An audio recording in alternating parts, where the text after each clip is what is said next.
Welcome to the Angry Nerd Podcast. My name is Arshawn Wade, a.k.a. the Angry Nerd. The Angry Nerd Podcast is taped in front of a live Facebook audience from my mom's basement.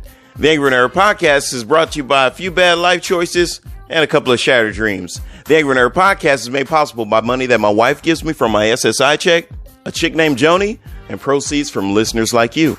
If you want to be one of the listeners that helps contribute to this show getting better and better, go to Cash App. My Cash App is $ The Angry Nerd, and buy one of the Angry Nerd Podcast t-shirts.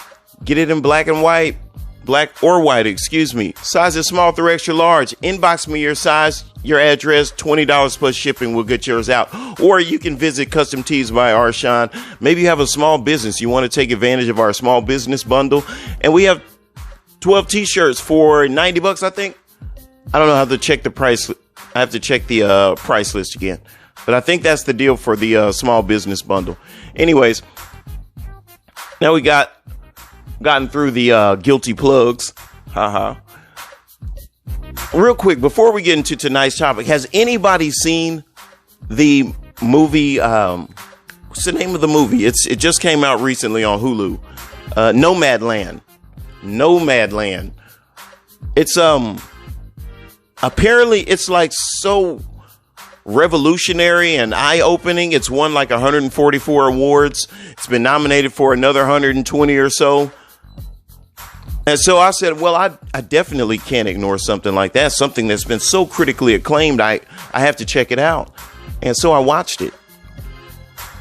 And I will say, at the very least, I left disturbed. Yep, it was that bad. It was hard to suffer through. There were more than one defecation outside scenes. And I just thought that I don't understand why they couldn't complete the movie without us watching her take a deuce one time in the bushes and another time in a bucket. I don't know. And apparently these people live in RVs and vans and things like that. And apparently a Prius. There are people who are living this nomadic lifestyle and they just ride around living off the land, apparently. And they don't refer to themselves as homeless. They are houseless. And they actually have houses. They're just vans or Priuses or RVs. And it was a very disturbing film for me. It was hard to get through. It was hard to watch.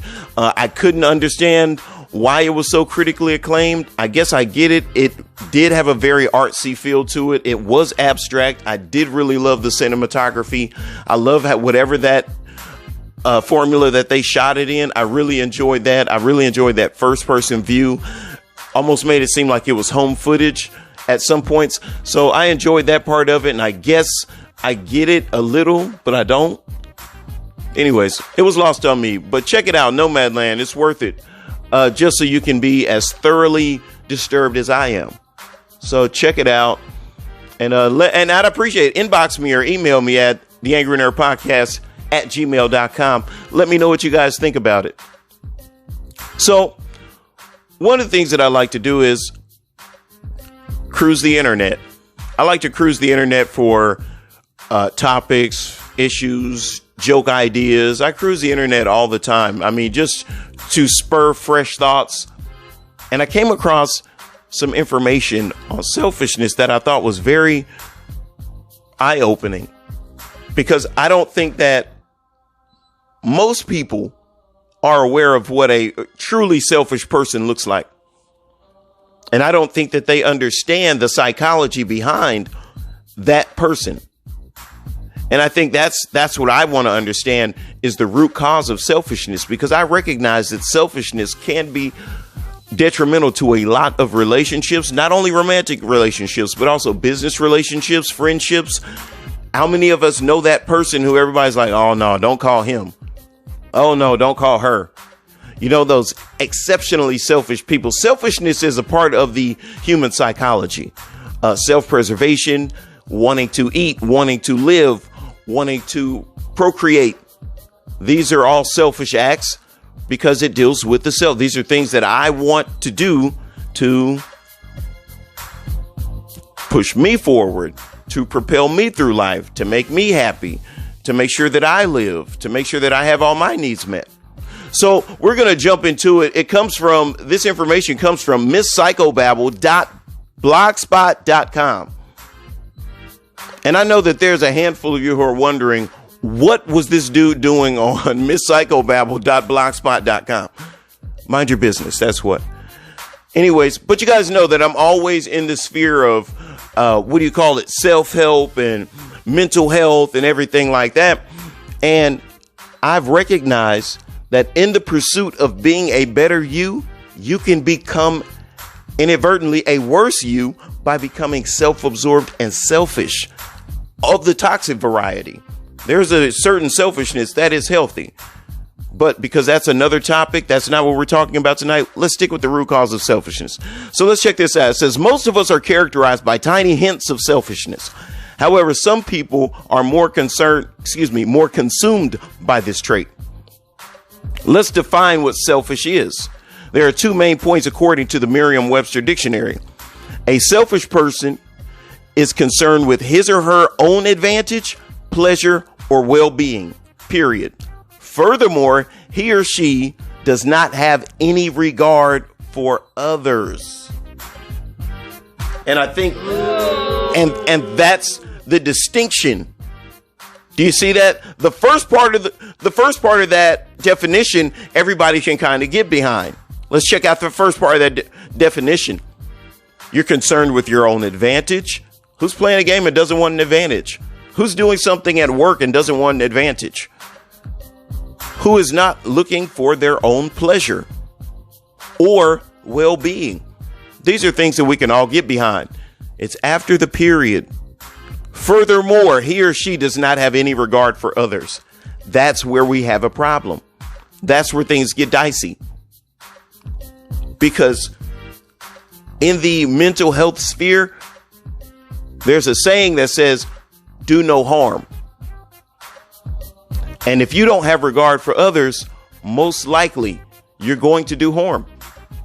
Because other people have thoughts, beliefs, and feelings and convictions. And to tread on those and to take them lightly is setting the stage to have a negative interaction with a person. But because most of us are not toxically selfish, most of us consider other people. That's why we allow people to drive out in front of us, because we know you're never going to get out of Walmart's parking lot. I'm going to stop and let you go ahead and go. And then you see those people who will do 90 miles an hour and get to the red light and have to stop anyway. Total disregard for everyone on the road and their safety. And then you get to the red light and you have to stop anyway. That's a total bummer. But how many of us have seen these types of people? And oftentimes we'll look at them and we'll go, some people. Because some people are so selfish, exceptionally selfish. Come on, let's get back into the information here. Let me find my cursor. For anybody out there who's on Podbean, Spotify, or YouTube who's wondering who I'm talking to, like there's someone else in the studio, I'm talking to my brothers and sisters in Facebook Live, because while I record this for Podbean, Spotify, and YouTube, I also broadcast live from Facebook, mostly because that's all we can afford right now. But I want to take a special moment out before we jump back into the information to say thank you to everybody who has purchased shirts. Thank you for everybody who has bought signs. That was really a personal shout out. There's only one, I have one signed customer, Larry Parrish. Thank you. You are a godsend. You're the greatest. No one can beat you. But I want to say thank you to everybody who frequents Custom Tees by Arshawn. And I wanted to say thank you to everybody who supports the Angry Nerd podcast, because I got to get a drum roll drop. I should have a drum roll drop. But because I don't, I was able to purchase another mic. So we will be able to have guests in studio. So I'm super excited. I'm super excited about that. Most of the guests that I have, we do it via telephone. And we plug the telephone into the mixer, and they just tap right into the show, which it's effective and it works well and it does good. And we've worked out the bugs. We found out you can't be on speakerphone. You can't have cheap earbuds. So we figured that out, and it works well. But it's a real blessing to have another microphone and be able to set up another mic and have guests in studio. So we're looking forward to that. But anyways, excuse me. The latter part of the definition ignites the issue. Like I said, according to Miss Psychobabble, achieving success at the expense of other people is the kind of selfishness that you must avoid. The extreme sense psychologists refer to this personality trait as Machiavellianism. Does anybody know anything about Machiavelli? That was the cat that Niccolo Machiavelli. I'm sorry, I grew up in the era where Tupac, so it was Machiavelli all through your body, blows like a 12. I'm sorry, so I say Machiavelli. I know it's Machiavelli. I know some of my white friends are going to say, shame on you, Arshawn. We thought you were one of the good ones. Where's my badapat? Anyways, so Niccolo Machiavelli was an infamous philosopher and diplomat. Now, he was famous for writing The Prince, in which he exposes his strong and unscrupulous political views. And when you get into Machiavellianism, I think there is a parallel between Machiavellianism and Darwinism. Or maybe one is derivative of the other. I'm not entirely sure because I don't know the dates, who was where and who did what, who influenced who. I'm not going to pretend that I do. I've never been good at that. I know the information, but I'm like, who, 18, whoever, 16, wherever. Okay, whatever. But anyways, but there's a parallel between Darwin's, what's it called? Theory of natural selection. His theory of natural selection, there's a direct correlation between that and Machiavellianism, which highlights that common species are after the same thing, but only the best adapted varieties survive. Similar ideals can be applied to man. See, I've read information that suggests that corporations psychologically are psychopaths. Corporations. Arshawn, you're talking about a company. How can a company be a psychopath? Well, if you know anything about businesses and forming businesses, LLCs and things of that matter, let me not act like I'm an expert, but I do know a little bit of information. Shout out to the Craig Facts podcast. Got a lot of information from those guys. Shout out Charlie Newhart. Once you form a corporation, it becomes a person legally. It becomes a legal entity. So which means if I sold you a shirt that had bed bugs, you can't sue Arshawn. You can sue Custom Tees by Arshawn, the business. That's how that works. It's exactly how that works. So it creates an identity. It creates a persona. So this business, if we're looking at it as an entity, which it is, it has to have a psychology. And I have seen information that suggests that companies are psychopathic. And you think about psychopathy, you think about it. They have no emotions. They have no feelings. They'll fire people. They'll be like, hey, man, the bottom line is this. We got to fire 32 people. Go out there and do it. I've been in the situation. I've had to go tell a dozen guys, hey, there's no more work. I've had to do that before, and it's not a very good thing. Actually, that was when I realized I wouldn't go any higher at the company that I was employed with because that kind of stuff doesn't sit well with me. But companies are psychopaths. Psychopaths are the definition of selfishness. So here's the thing. Knowing all these nuggets made me curious and want to learn what lies beneath a selfish person. I shall dissect this matter using the biopsychosocial model. Biological, psychological, and societal. We'll apply these three modalities to the psychology of a selfish person. The biological switch. Did you know that researchers have found out that they can turn off the dorsolateral prefrontal cortex, which is the part of the brain that is said to trigger self-control? And when they dampen this part of your mind, you become more selfish. They can make you selfish. Now, I know there are people who listen to me out there and who talk trash about me being a conspiracy theorist, but I'm not the person who gets paid millions of dollars to research this stuff. And this is just the information that they put out there for us to know. They can create selfish people. They just told you the dorsolateral prefrontal cortex can be manipulated to the point that it can control a person's selfishness. I just think that's scary, because you think if they can manipulate that part of the brain, what other parts of the brain can they manipulate? And then when you see these people who are middle-aged men who go into motel rooms and shoot 300 people just on a Tuesday, on a random damn Tuesday. Okay, y'all about to get me on some conspiracy stuff. Back to selfishness. Let me reel it in. You guys know how I do. I will get on my soapbox about the powers that shouldn't be. But anyways, getting right back to it, the way that they manipulate the dorsolateral prefrontal cortex is by repetitive transcranial magnetic stimulation. Doesn't that sound like mind control? Cranial means brain. That's like the head. Transcranial magnetic stimulation of the dorsolateral prefrontal cortex, and they can create selfish people. Have we not seen an influx of exceptionally selfish people in the world today? Self-absorbed people?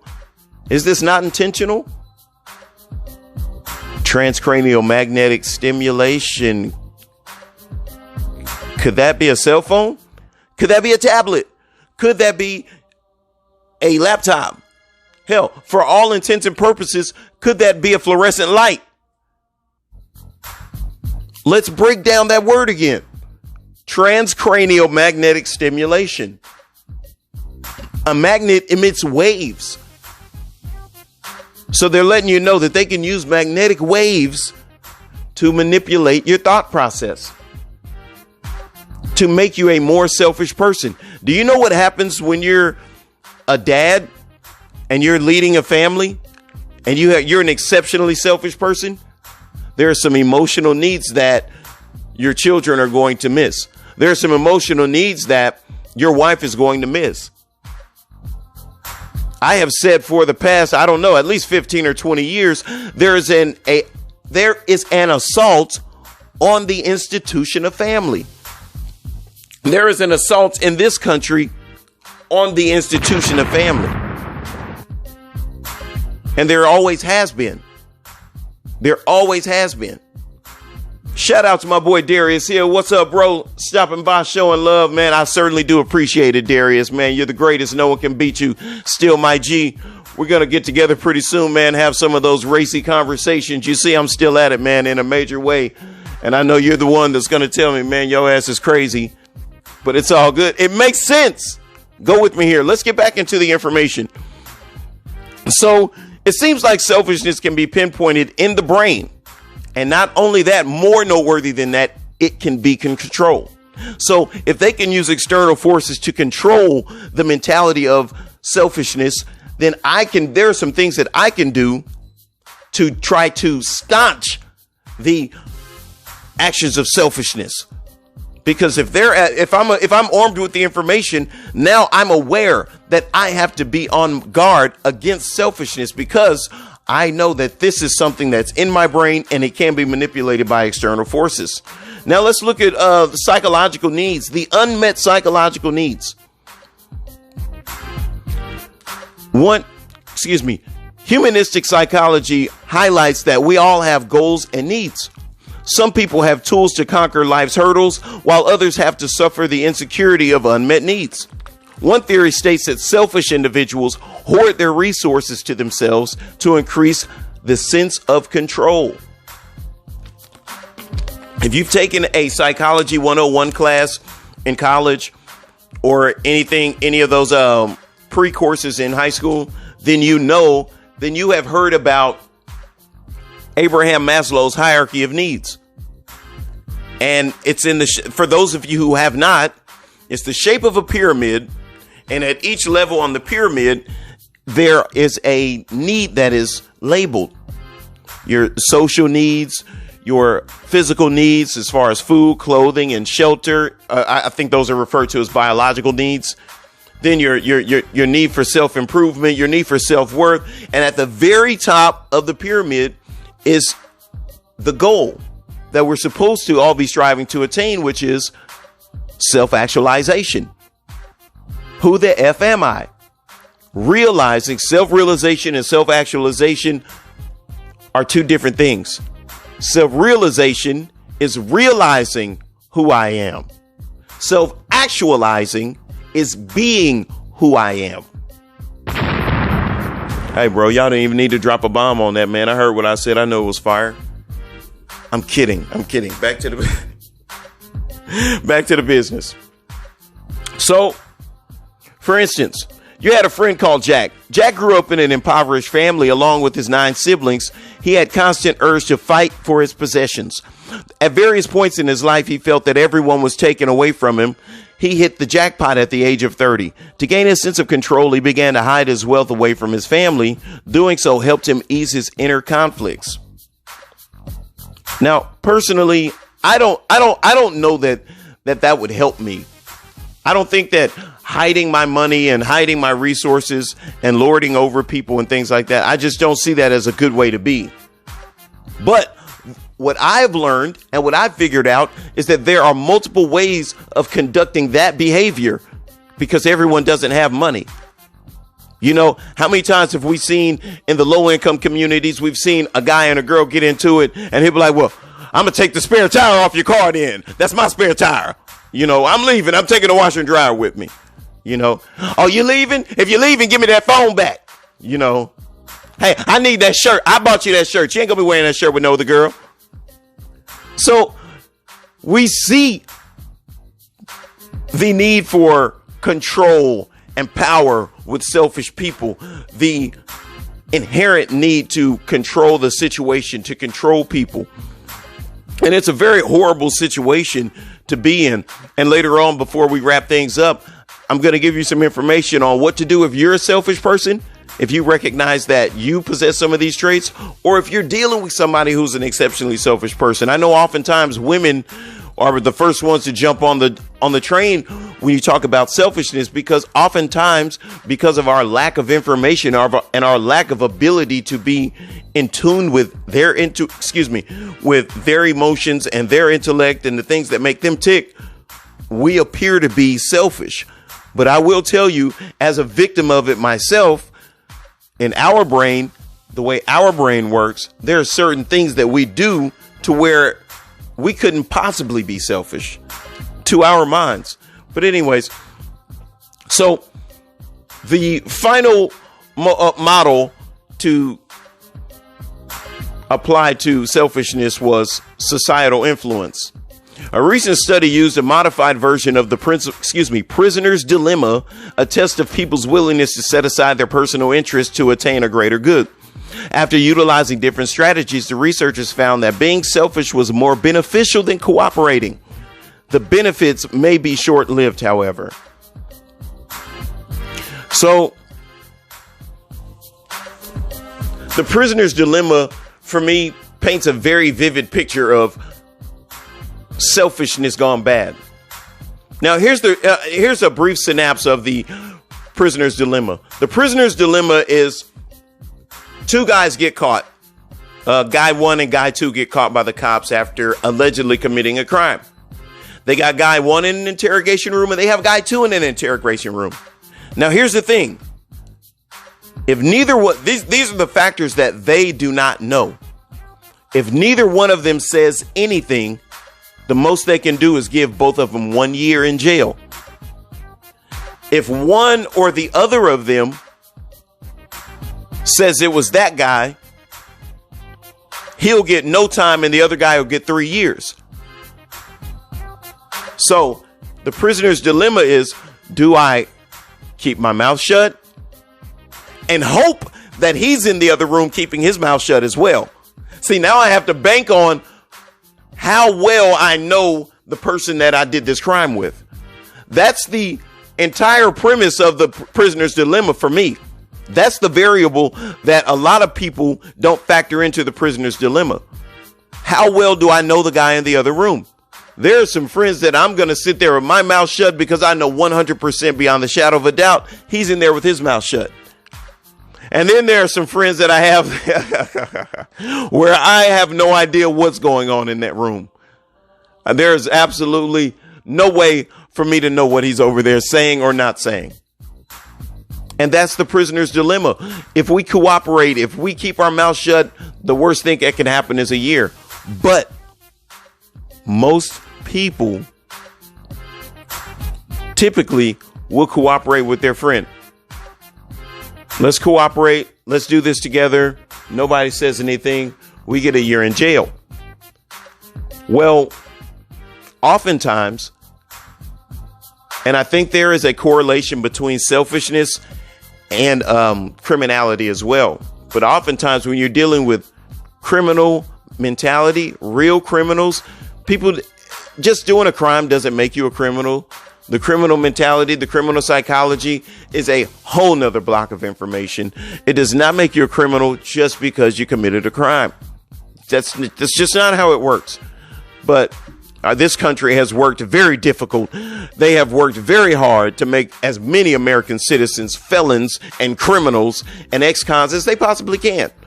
So I understand why people would think that, oh, a person who does crime is a criminal. It's not true. Oftentimes, most crimes are one of two things: crimes of necessity or crimes of passion. Oftentimes, it's rare that you meet a real criminal. I know a real criminal. As from some of the people that I see in the chat, they know this guy too in Fort Smith. That's all I'm going to say. I don't want to blow him up, put him on blast. If somebody puts his name in the chat, I'm going to say it. But I know two. I've met two real criminals in my life. Let me tell you something about a real criminal. A real criminal is the definition of selfishness. A real criminal is somebody who exploits anybody and everybody. That means they are going to steal money out of their mom's purse. They're going to take their baby mama's light bill money. They are going to sell back the kids' toys at Christmas.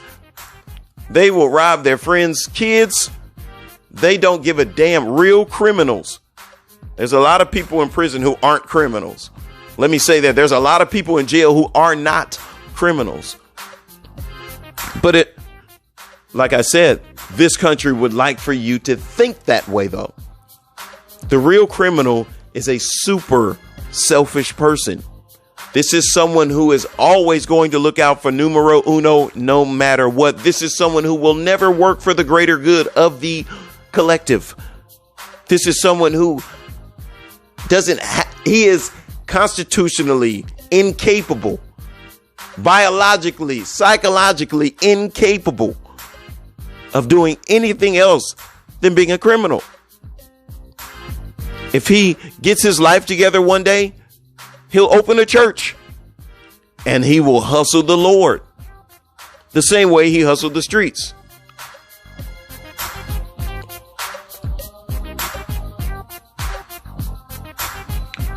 Want to check out my man Steve Holloman in the chat. Shout out, boy. What's going on with you, man? Says, obey the wall of silence. If they had anything on you, trust there wouldn't be a conversation. That's true. Hold on. Let me put the bomb on that. Man, what's going on, man? My bomb is sounding a little weak. Let's see. Let's try that again. Oh, that's a little bit better. It was not totally a bomb. It was a grenade, maybe. But yeah, man, I agree with you 100%, man. The wall of silence is, or as the Italians, I think it's the Italians or Sicilians would say, the code of omerta, the code of silence. If you're going to be rolling like that, you need to know it. You need to be aware with it. But like I said, I was going to give you some information on what you're going to do if you're dealing with somebody like that. One of the most important things to do when dealing with a selfish individual is to understand the reason behind his or her actions. Incorporate the biological, psychological, and social factors. Remember that you cannot control the personality of other people in most cases. Unless you're a white dude in a lab coat somewhere. But anyways, using magnetic pulses. I mean, unless you're that, you can't control what people think. What you can control is your reaction towards them. Thus, it is best to accept one's nature.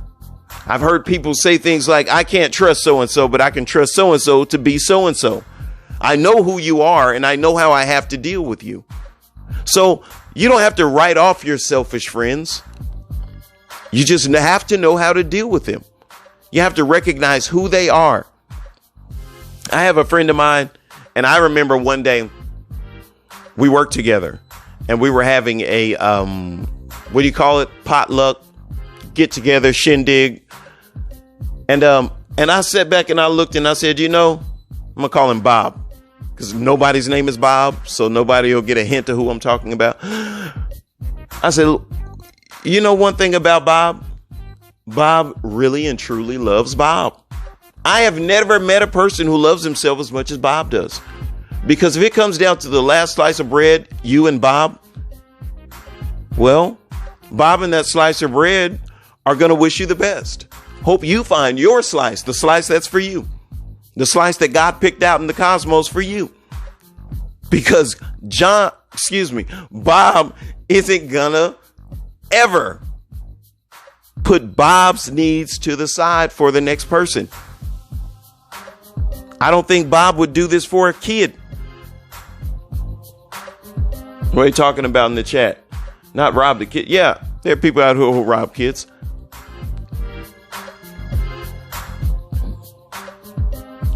Steve Holloman says, it's only 2 real criminals in Fort Smith. The rest have dreams of grandeur. Yeah, that's pretty true. That's actually pretty true. And I think I know both of them. Darius Hill says, I know it ain't funny, but the church comment got me. It is what it is. How many of us know guys who used to be, I hate speaking matter-of-factly, like everybody used to be in the streets and everybody knows scumbags. But I think typically everybody probably knows at least one good scumbag, So how many of us know that guy who's a dirtbag? Lived his life as a dirtbag his whole life, got out of prison, got him a online certificate to be a preacher, and now he has a church. And he's hustling tithes and offering. I know several people that are living their life that way. And I think it's the most horrible thing in the world. I joke about starting a church all the time.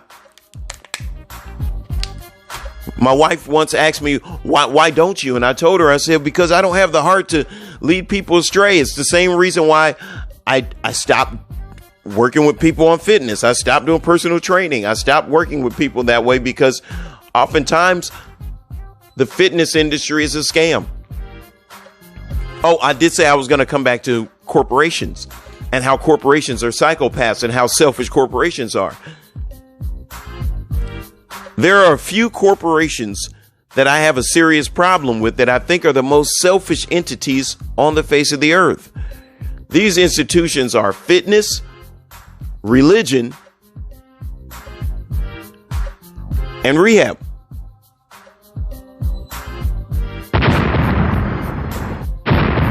I think I got something on my screen. I'm getting a delayed reaction on my bomb over here. But I have a problem with them because I feel like all of these institutions are liars. There's another good trait for a selfish individual. This dude can't tell the truth. This chick can't tell the truth. If you guys see smoke wisping by, I got some sage over here burning. So trying to keep the studio zen. Try to keep the good energy flowing. But, excuse me, back to my point. If these corporations told the truth, they wouldn't make money. They wouldn't make money. If they told the truth, they wouldn't make money. The last person that I dealt with on fitness, they came to me and they flat out asked me, Arshawn, what can I do to get a six-pack? I turned around and I looked him right in the face and I said, nothing. You'll never have a six-pack. What you need to work on is getting okay with your beer belly. Fall in love with your beer belly, rub your beer belly, love your beer belly, because you will never have a six-pack, sir. It's impossible. You're not going to get it. And, he appropriately told me to go F myself. And my friend girl asked me, wow, that was horrible. Why would you say that? Why would you say that, Arshawn? That was terrible. I said, well, here's the thing. I really believe in this lifestyle. I really believe in what I do. These people don't. Because if they did, they would tell the truth. I said, if I really told him what it took for me to get the six-pack that I have, he would do exactly what I said. And he would be like, look, this dude's crazy. F him. And I'm going to get okay with my beer belly. Because this is what I did. there was a counselor when I was at Job Corps who would allow us to stay up and watch BET Uncut, Big Booty Girl videos. What 18-year-old, 17 or 18, doesn't want to stay up late and watch Big Booty Girl videos? So the deal was, he was like some super athlete back in the day. I'm not going to say his name because he may not be one associated with some of the views and opinions of the Angry Nerd podcast, but he was a great guy, and he was like a superstar athlete from Arkansas back in the day. And the thing was, if you guys can work out with me, you can stay up. And we did 1,000 push-ups and 2,000 sit-ups every night. This was not jail, people. This was Job Corps. I think they were getting us prepared. I think on the cool, they were like, we know where you guys are going. They were getting us prepared. They was like, these boys are going to the forum. So the average person, if you tell them that, they're going to look at you like you are crazy. Wait a minute. 2,000 sit-ups? Not just in one day, in one sitting? Yes, that's what it took. I don't know if that's the only way to get it. I'm just telling you how I got it. I don't believe in hooking myself up to the probes and electrocuting myself and burning fat that way. I just do it the good old fashioned way, sit-ups and push-ups, and we'll call it a day. But oftentimes when you tell people that, they're going to take their money elsewhere. So the company won't tell them that. They will say, look, if you take this pill, you can look like this dude on the body. Look at Mr. Universe here. This will be you. We're going to turn those rolls into six packs. We're going to turn that back fat into lats. Oh, boy, we're going to turn those pecs. Oh, man, we're going to turn you into the lean, mean fighting machine that you were meant to be. If you take this pill for $400. So, and then you know what happens? Spends $400, gets the pills, gets scammed. And then he says, oh, that workout stuff is bogus. It doesn't work. You never tried it. You were scammed by some supreme scammers. And I feel the same way about religion. Every single religious if you read the tenets of Buddhism, if you read the Bible, if you read the Quran, any religious text you can read, you will see where the hero went off and got by himself. Did Jesus not go into the wilderness? Did Shakyamuni not sit under the Chandanda tree? Did Muhammad not take his pilgrimage to Mecca? You have to get inside self. That is where God is located. The Bible says that Jesus lives in your heart. Ask him into your heart. That's what the Bible says. So the Bible is hinting at getting inside self. The Buddhists say, dig into the anthill with the sword. Remove all these things. When you get to the dragon, keep the dragon. Throw all the rest of that stuff away. This is worldly puff and smoke. We don't need that. The Christians say, be transformed by a renewing of your mind. Be ye transformed by a renewing of your mind. That's what the Christian faith says. Cicero said, know thyself. All roads lead back to the self. So why do I have to come to church every Sunday? Do you know how many people sit in the pulpit every Sunday and they've never read the Bible for themselves? That's one thing that I do really appreciate about the Muslim faith, is that reading is a requirement. Oftentimes, a lot of Muslims the Muslims that I've encountered have a lot of information. But it's still very strange. It's very strange information, some of it. I can't get over the whole Yaqub, the big head dude in the cave that made white people. I really just can't get down with it all the way. So I pretty much just kind of steer clear of that. Buddhism always struck me as something pure, something beautiful, something majestic. Christianity always seemed like a hustle. The whole asking for money all the time. The whole don't question this, don't question that. These are fallacies of control, and these people will not tell you the truth. You want to know why they won't tell you the truth? Because you'll stop coming to the temple. You'll stop coming to the church. you'll stop coming to the mosque. And if you stop coming, you'll stop paying. So they sell hope. Churches, rehab centers, and fitness centers sell hope. I hate Planet Fitness. I want to go on Planet Fitness, and I just want to tell everybody, listen, you're going to be fat next year too. Because this is not challenging yourself. You are not pushing yourself. You're going to be a gelatinous fat mofo next year too. I know they're going to ban me because they asked me to slow down one time on the treadmill. Hey, can you turn this treadmill down? You're running too fast. I wanted to jackmack this lady. But, you know, it is what it is, man. You want to use their facility, you got to follow their rules. But I digress. So that's why I have a problem. All of these are selfish institutions. So when you look at it, selfishness abounds everywhere in this country. Selfishness, as I'll say about racism, is as American as apple pie. We are a selfish people. Other countries, you'll see the whole family eats out of one bowl. We are not eating out of a bowl that our kid stuck his fingers in. We're not rocking like that. So I think societally, we just talked about the biopsychosocial modality that we apply to the institution of when dissecting the institution of selfishness. So societally, I think is our worst factor because our society is selfish. We're on Facebook, we're on Instagram, we're on Snapchat, we're on TikTok. It's all about the self. It's all about the ego. And I think it was, I don't remember if it was the comedian Boo Capone or the comedian Earthquake. It was one of the fat guys though. But anyway, he said that ego stands for edging God out.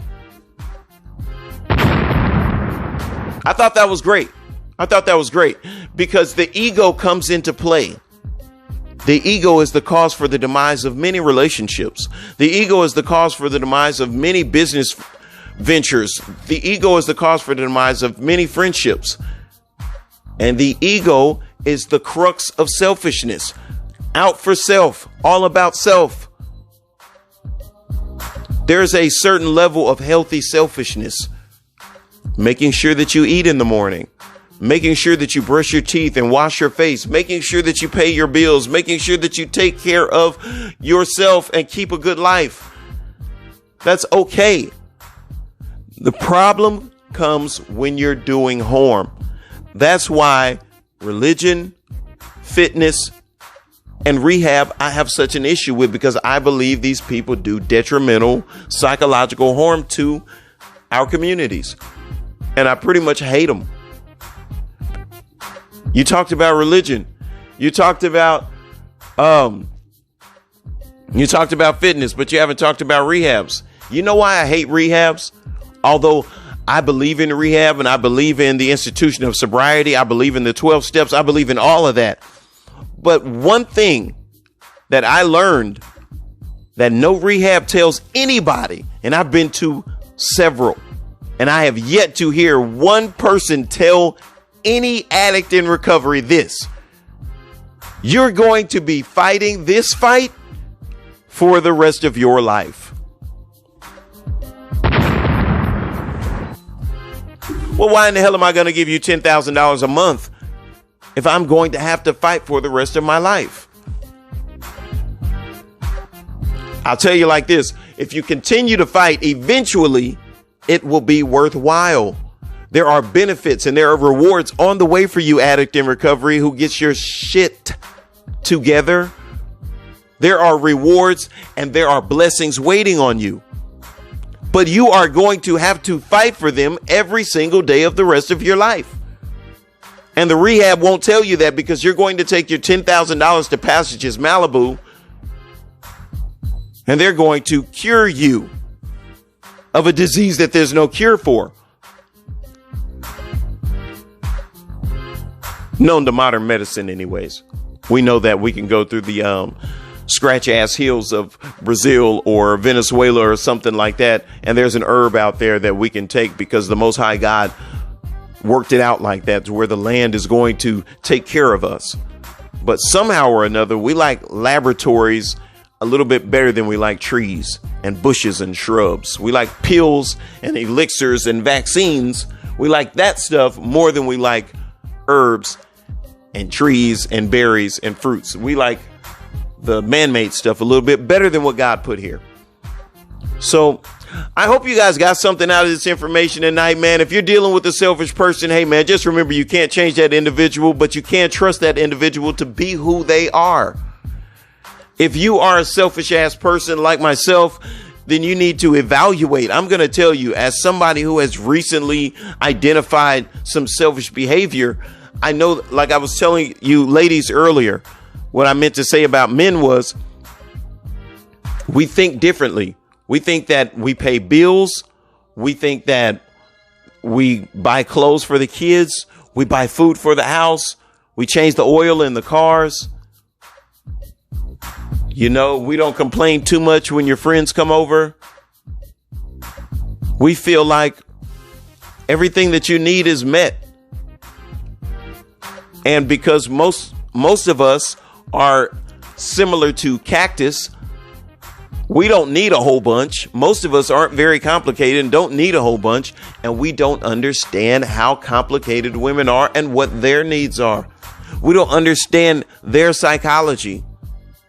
And oftentimes this leads to her feeling that he's selfish and him feeling that she's ungrateful. That's what happens. She says he's selfish. He says she's ungrateful because I take care of everything around here. You do. Except for my emotional needs, except for thinking about me. Well, for the most part, we don't really rock like that. We don't really think like that. We don't really emote that way. So we're like, I don't know what you're talking about. You know what I mean? I do unspeakable things with my mouth for you sometime. You know, I pay the bill, get your hair done. But there is still a lot of breakdown in communication, and someone can be labeled as selfish unjustly. So I hope that we've gotten some information put out there about selfishness, and now we have a, what do you call that? Course of action that we can start taking to combat some of these things. Because just like we talked about, if it can be controlled by external forces, then that means God gave us the ability to control it internally. Because if something externally can stimulate that muscle and turn it off, I should be able to delve with inside self and turn it back on. So I don't have all the answers. I don't know everything. Not entirely sure if I know anything. And I think they said that makes you a wise man. The wise man knows that he don't know nothing. I don't know nothing. No, I really